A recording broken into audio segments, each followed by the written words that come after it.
So if you've seen the recent uploads on this channel, it's not going to come as a surprise to you that at the NMRW, I'm a huge David Lynch fan. I haven't been a David Lynch fan for an extremely long period of time. In fact, I'm coming into it kind of as a newbie. I've seen a lot of his work now, though, and most recently I've been heavily interested in Inland Empire, like a lot of us. It's 20 years old this year, I guess, and in honor of that, we should talk about it a little bit, because in terms of getting the chills from the mystery of a film, I haven't gotten it like this since Eyes Wide Shut, which I'm not a film expert. I just love film, but for me, Eyes Wide Shut is now the second most mysterious film of all time. And as a lot of you guys might know, I kind of ruined Eyes Wide Shut for myself by learning too much about it. And honestly, going back and reading the book, Trom Novelle, I took all the mystery out of it. I took all of the mystique out of it. So it's not as fun anymore. And Lynch talks about this, actually, not relative to Eyes Wide Shut, but in general, and in relation to his own work. He says that if you figure things out, some people want to get to the very core of meaning, and when you get there, you lose all interest and you're on to the next thing very quickly. A lot of us understand, like, he's right when he says that, especially if you've watched something like a Lynch movie and kind of like gone on a deep dive, like watching all the YouTube analyses and explanation videos. That's a big one. Whenever you see a really good video, like for example, maybe Inland Empire Explained, which somebody made an astonishingly great video of, and I watched it, and as I'm watching it, he's solving the mystery for me. The guy who made that video is exceptionally intelligent. I'm gonna put it up, I'll put it up right here so you can see the thumbnail and the username. And he wrote that video, I believe, and it's an exceptional thing that he did. He put a piece of work together that's unbelievable. It took hours for sure, dozens of hours maybe. I want to keep the mystique, so this is a video for anybody who wants to keep those chills while you watch my YouTube video about Inland Empire. I'm not going to tell you exactly everything I learned while watching the movie or everything I learned in that really, really good explanation video, because I want you to be, I'm imagining you're, whatever. I don't want to get weird about it, but you're like on your couch, or it's dark, you're in bed, under the covers, TV's on, that's the light in the house, just that flickering blue light. Maybe you just watched Inland Empire and you're freaked out, or maybe you've seen like half of it and now you want to know more about it, because let's be honest, you do have to kind of have an insane interest in film to watch this thing. And then also watch it more than once, like I've done. I have an unhealthy obsession with David Lynch right now. I get obsessed with different artists. It's always happened to me. And it's not really getting in the way of anything in my life, so I guess it's not too unhealthy. But the influence that he's going to have on me is going to be absolutely monumental in terms of just like things that I make. And my understanding of how to make a film is being highly influenced by this man as we speak. But you're under your covers, you're in bed, you're next to your partner, it's spooky.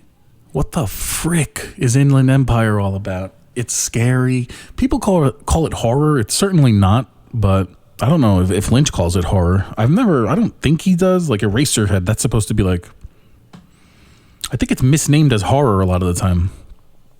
But this would be, Inland Empire would be like a thriller, or like, it's a new genre. It's like an upside down thriller is what it is.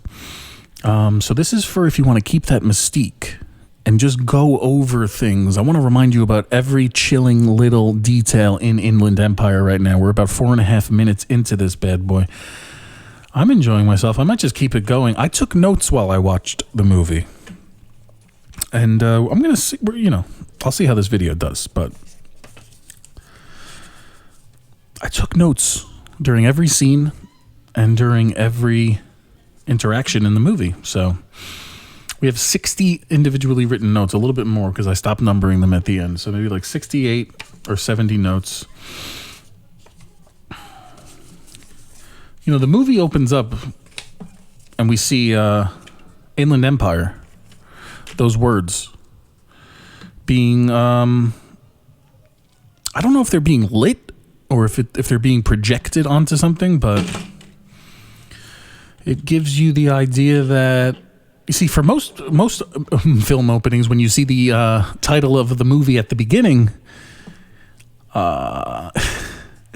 there's no depth to it, right? It's just, it is what it is. Like when Pulp Fiction is stated on the screen at the beginning of the movie in yellow writing against that somewhat black background, it's like, it's just Pulp Fiction, right? That's it. In Inland Empire, you're supposed to, I mean, I wouldn't, if I didn't learn about this, read about it and study it a little bit, but you're supposed to say to yourself, oh, this is being projected, this has meaning to it. Or you just experience, you just experience it. That's what Lynch wants you to do, apparently. He wanted you to do. People don't like when I use the present tense with Lynch. A lot of comments on that. But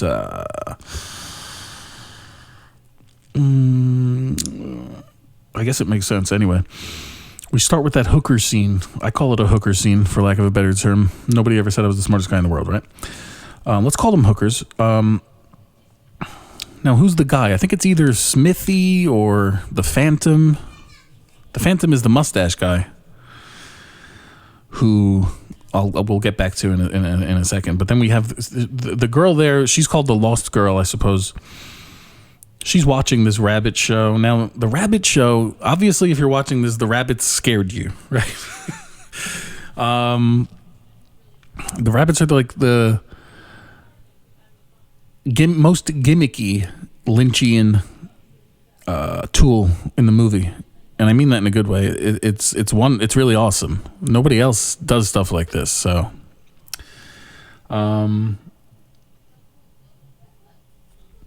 we have the male young rabbit, right? He says, "I think I hear something," and then he goes to check the door, but nothing happens, right? All of a sudden, he's in this beautiful royal-looking room, kind of like a palace, and he's looking for what he heard. That's what I think, anyway. He disappears, right? Or he dissolves. The scene does.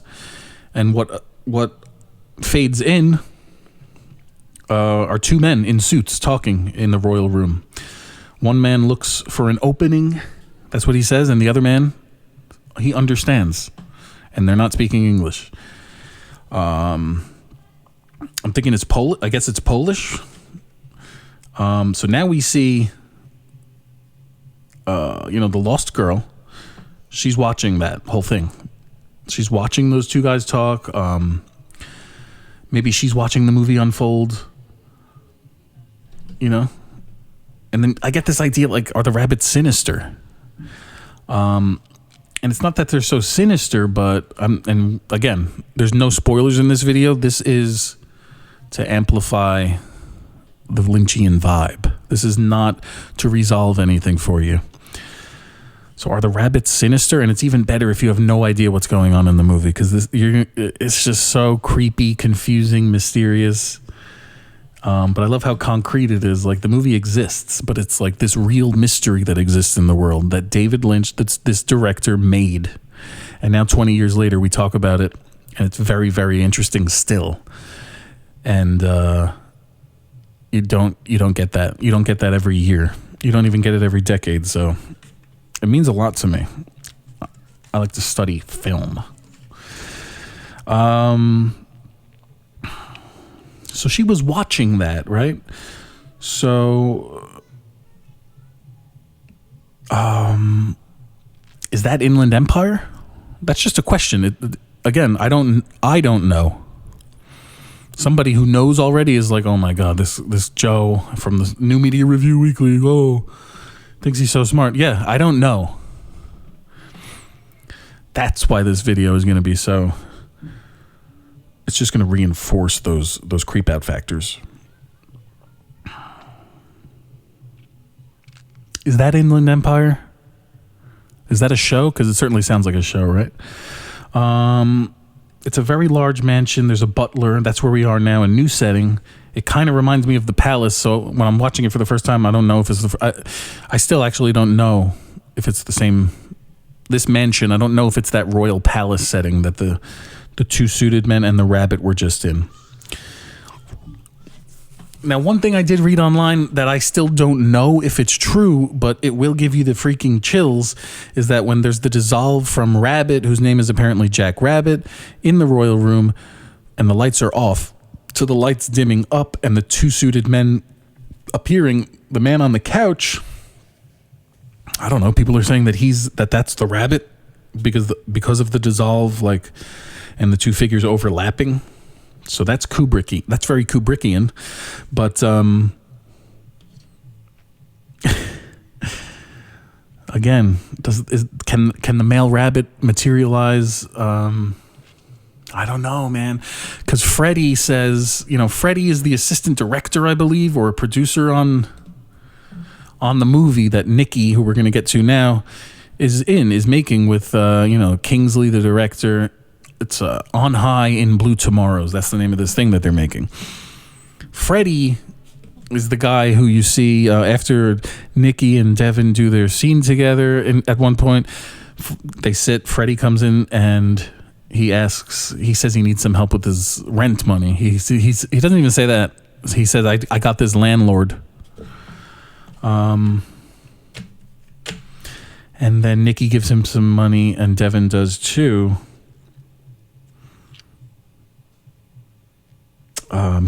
Freddie says he raises rabbits. He used to raise rabbits. That's when he says that. So at that point, if you're just a normal moviegoer like me, I'm saying to myself, oh, so Freddie, like, he raises rabbits. Why would Lynch say that unless, whatever. Now, to raise rabbits, isn't raise also like could be a play on words? What is raise again? It's like R-A-Z-E, raise verb. To completely destroy a building, town, or other structure so that nothing is left. It implies wiping out something entirely, leaving no trace behind. For example, the village was razed to the ground, R-A-Z-E-D. Synonyms include demolish and tear down. So when he says he used to raise rabbits, did he R-A-I-S-E them or did he R-A-Z them? R-A-Z-E. And that's totally... I'm not trying to, I haven't heard, read, or seen that anywhere. I just came up with that. I didn't even, it's literally, may very well be BS, but I'm asking myself that. So that's what this video is about. As I sit here, I'm realizing that's what Lynch wants me to do. And I know I'm a fanboy. If you're here, you are too, and a fangirl, but fan people, or just fan bunnies, whatever. I'm not trying to exclude here. Okay, so I just got off topic. I stopped it. I went back and listened to what I was talking about. I was saying that that's what Lynch wants us to do. I do believe that he may have actually fully pieced together this puzzle. It took him 3 years. And I think it took him 3 years to put this puzzle together. So don't sit there and think that you need to understand it now. It took him 3 years to put it together, and he's not wanting you to understand it. He was wanting you to experience it. So the reason I'm talking about him in such high regard, like what he wants and things like that, it's otherwise you won't like his movies. So this is what I find. It's what I find for myself. It's kind of like when I was saying that when I was watching that awesome analytical video about the explanation of Inland Empire, it's not as chilling anymore. So I want to keep this movie special for me. I don't want to know everything. I did watch that video. It's 46 minutes long or something. I don't remember all the details. And I don't want to go back and learn it because I want to watch Inland Empire again and still feel, not as creepy as you're feeling after having just watched it, hopefully, for the first time. And now you're watching this, trying to get you want to get another hit of the dopamine that comes from being scared. Okay. So we're in a large mansion. We got Laura Dern now, right?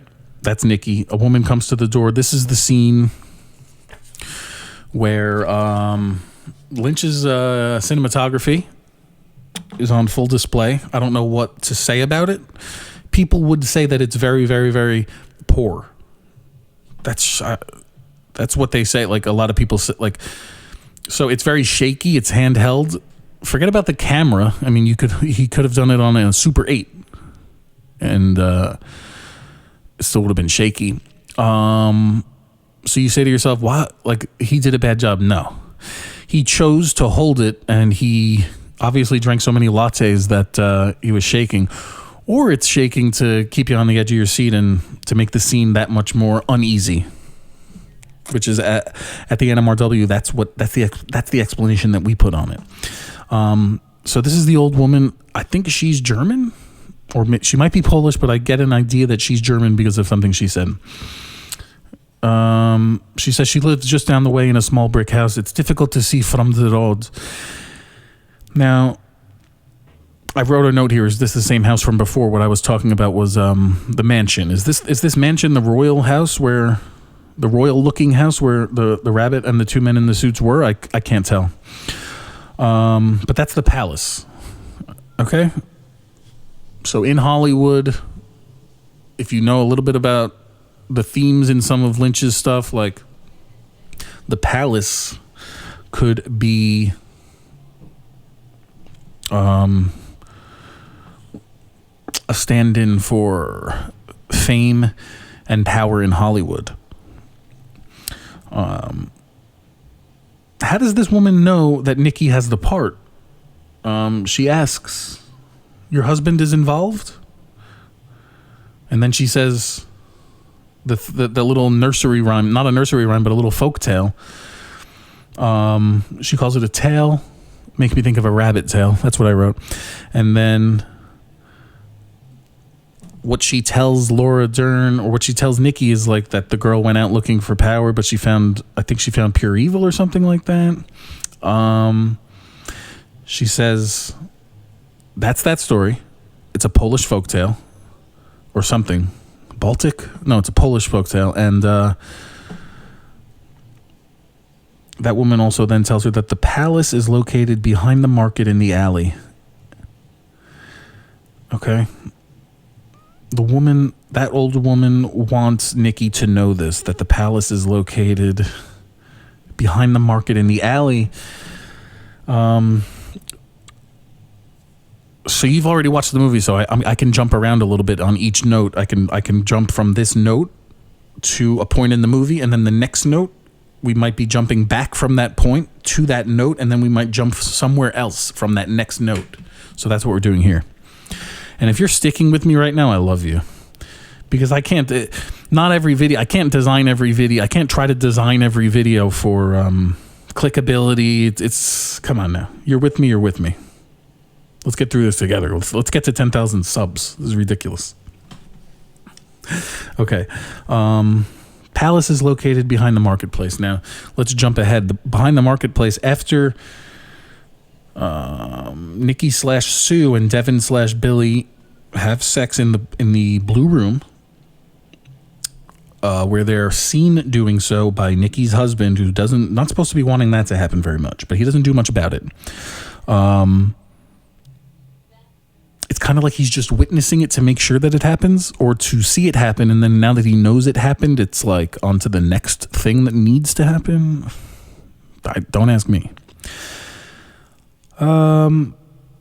She tells Devin, like, yesterday when I went to get you those groceries, behind the market, I parked in the alley behind the market, and then she's saying that it was a scene, and I think that he's like, why are you saying it was a scene, right? Because I think that's something that Nikki did for Devin in real life. So, or in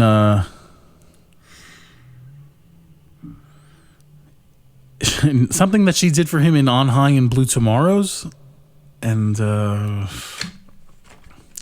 when they're having sex, it's either Nikki's reality or it's a different show or movie, like a different story, because this movie is about variations on a story. That's what the woman says to Nikki. If we jump back to the note that I made, she says, it's something about a variation on the story. Okay. So that's when Nikki sees Axon N. I thought it was Axon 1. I guess it's Axon N. And I don't know what Axon N is. I didn't look it up. I don't know why those letters, what that is really, but let's see.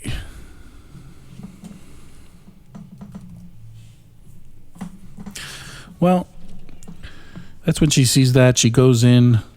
She sees herself back at the table read. She runs away from Devin, who's looking for her. She goes into what I think is the set, Smithy's house. And when Devin goes to look in to that set, he can't see anything. Now, to me, obviously, we have to be talking about like interdimensional travel here in a way. But Lynch states that everything actually happens. So it is very hard to know what's going on. The woman states, you don't remember where the entrance is. It happens to us all. Forgetfulness. She says, if today was tomorrow, you wouldn't remember that you owe an unpaid bill. She reminds her, actions do have consequences.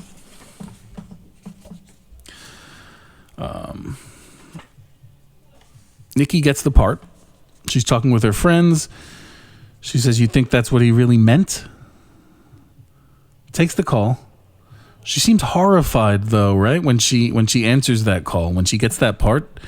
I think her butler says it's her agent. The agent's name is Greg, I believe, and she's like, Greg? Like the news that she's about to get is very, very dire. And her facial expression is it's somewhere between chaotically horrified and smiling. And then it turns into more of a standard smile. She got the part. We see Nikki at that the pre-production meeting where Kingsley, the director, is talking to her, saying she's going to do great. She's going to be back on top. Nikki is now very, very happy. She's no longer suspicious. She's no longer scared. She wears large hoop earrings in that scene, which made me laugh because I thought of the hoops that she might have to jump through coming up in this movie, and also the hoops that actresses have to jump through. So the director, his name's Kingsley, he says, I think we have a chance to pull it off. Why so unsure? I think we have a chance to pull it off. Just making a movie. He seems to feel the movie is just different somehow. And we learn why he feels that way later. And as I go through these, you could see just how much we jump around in time in the movie. I really think that Lynch was taking all the best things that people love about modern cinema, like jumping around in time, thrilling scenes, things that feel dreamy, and just making a caricature movie where all those things are taken to the nth degree. That's what he did.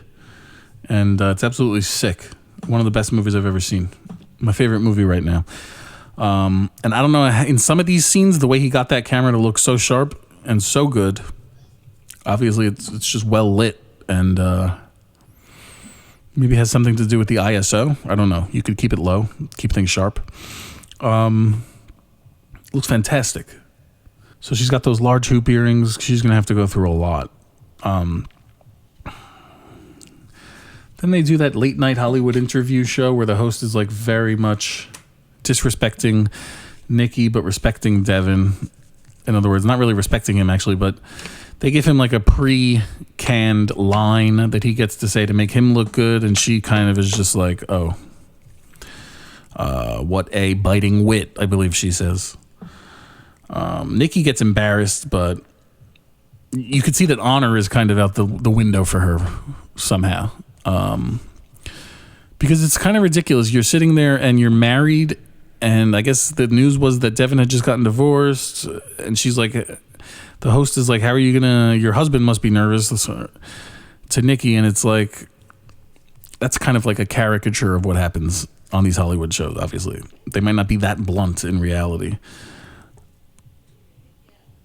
So yeah, they make Devin look good. Now we're on the set. Something bad definitely happened during tea at the commissary. Plus, Nikki feels really weird about the set. So Nikki's like, is that our set? And then she looks at it very, very suspiciously and with fear. And then what's about to happen is we're going to learn that the script is cursed.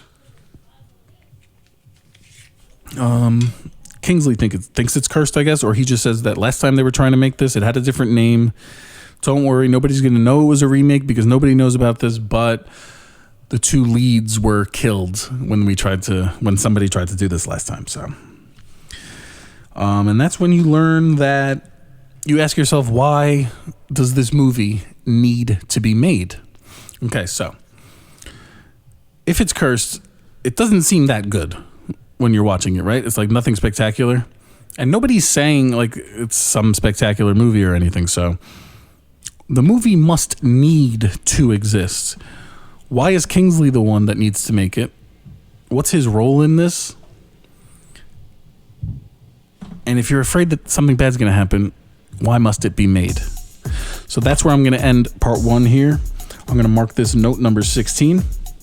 Join me for part 2 as we continue to explore and ask questions about Inland Empire. If you enjoyed this, it means that you like exploring film. So subscribe. That's what we do here.